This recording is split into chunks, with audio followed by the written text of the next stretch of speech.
இளைஞர்கள் நிறைய பேர் இந்த வழிக்கு வர மாட்டேங்கிறாங்கன்னு சொல்றாங்க.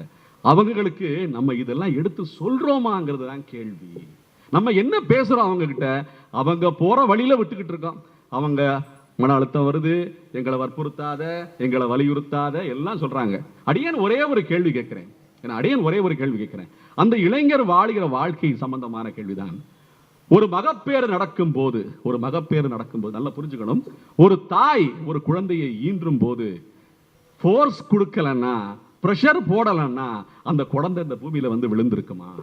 அப்ப சொல்லிருக்கணுமே, நீ பிரஷர் போடாத, நீ ஃபோர்ஸ் பண்ணாத, அப்படி சொல்லிருக்கணுமே. இந்த பூமியில் வரும்போதே ஒரு தாய் ஈன்றுவதற்கு அழுத்தம் செய்கிறாள், வற்புறுத்துகிறாள், தானையே வருத்திக் கொள்கிறாள் என்றால் எவ்வளவு வருத்தம் இருந்திருக்கும் அந்த தாய்க்கு, எத்தனை வலி இருந்திருக்கும், எத்தனை வேதனை இருந்திருக்கும். அந்த சிசுவுக்கும், அந்த வருகின்ற சிசுவுக்கும் அத்தனை வேதனையும் இருக்கிறது என்று நம்முடைய வேதம் கூறுகிறது.